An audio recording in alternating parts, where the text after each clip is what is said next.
I'm looking forward to getting this control deck sorted out. It's pretty wild right now, huh? It's like this is just for those little levers. They have quite a lot of masking going on in order to get the whole red and green side and stuff. Me and my silly fancy contraption of doom. It's not a fancy contraption of doom. This is the onion rig. Where's he gone? Oh boy. Oops. I'm trying to finish it today. I've been using it in a half-finished state for a little while. I'm glad that you're here, Z, because I may need to bounce a few things off you. I was just talking to the others about this mouth build that I've done, and I don't think I've shown you before, and I am looking forward to seeing how much you reel back in sheer horror at my plan with this. My plan that didn't work, so I'm going to bail on it, but maybe you have another suggestion. This is my mouth setup for this guy, and the plan was to have a mouth that can dynamically change shape per angle. So notice when the head is facing this way, we've got this lip sort of tilting up and this one tilting in. And as it moves to the other side, the opposite will happen. That will tilt in and this one will change shape depending on if it's going up or if it's going down. So we get, a completely unique combination of mouths for every scenario.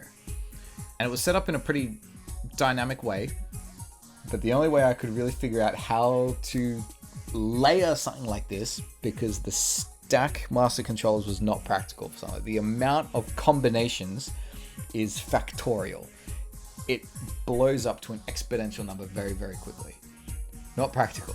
So, weighted deforms were the key. 9 points, just sort of bent into approximately the best position I could without Beziers.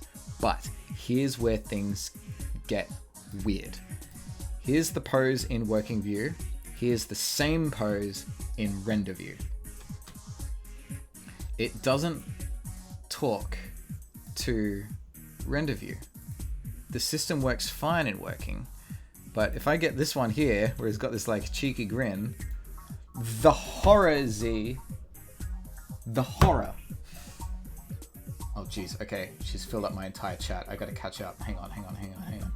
Okay, how many pegs do I need? Yeah, I showed you. So 9 pegs, 9 points in order to simulate an envelope around the mouth. Because it's already got an envelope, because it's a dynamically posed lip set. How are the composites, the cutters? Show me the node view if you want me to help. Well, the main thing you need to see was that bit of the 9 pegs. Like, I'm not sure why it's showing something different in node view. The theory that I'm going for is a workaround of, I've spoken to you about this before, and I really want to put together a proper pitch for it. But what I really am aiming for here is something like this. A way to stack positional information onto a curve. And then you can do all sorts of crazy dynamic stuff with it. And I found 2 solutions. One is to use expressions and just type it in all by code, which is crazy because you've got to do it like 4 times for each node, for the X and Y positions and all of that. And expressions also don't update live. When you let go, then it refreshes and you can sort of see the results of the pose. And the other solution was, of course, weighted deformers, where you do get to sort of bend and influence something to a limited degree. It's just not as much as a curve because these don't have Bezier handles. They're a lot more closer to a freeform. I did try a freeform deformer, but of course all of this is embedded directly in layer properties. Using pegs, they can be stacked, so they can be moved around, and it's all wonderful. Wonderful system, and I think there's so many ways that weighted deformers can be used to just change the whole metagame that probably haven't been exploited yet. And I'm trying this one, and I got so close, but then render view stuffed it up. And it's like, So I had turned it off and had the whole system bypassed, and the mouth just goes straight through like that now. So it's the same angle no matter where I go. So you get a little bit of depth because the tongue and the teeth can move around because they are only positioned by a peg. But yeah, stacking morphs. And it was probably a bit of a Adriana agrees. Why? I was almost going to ask why use weighted deformers over envelope deformers. I guess it's easier to get what you want.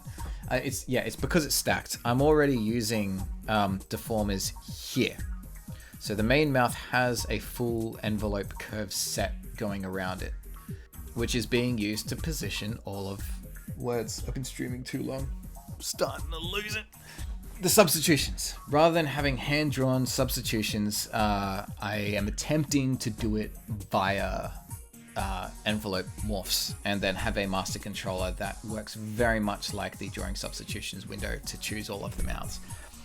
And then the idea was to hopefully be able to stack this information, so it's not only is this point here for a happy mouth, but it's also going to be here when the head is tilted the right way.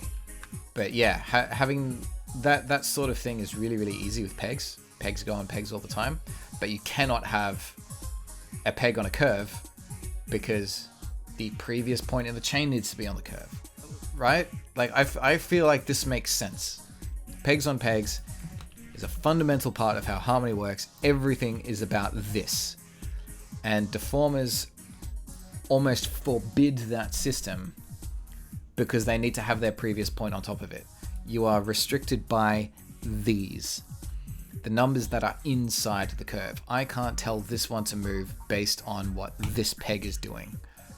You can add curves and pegs on weighted deformers. I did try that earlier. I tried a bunch of different methods, and I found the way that it got what I wanted was to have the whole mouth shifted around with the weighted deform first, and then it came through the envelopes afterwards.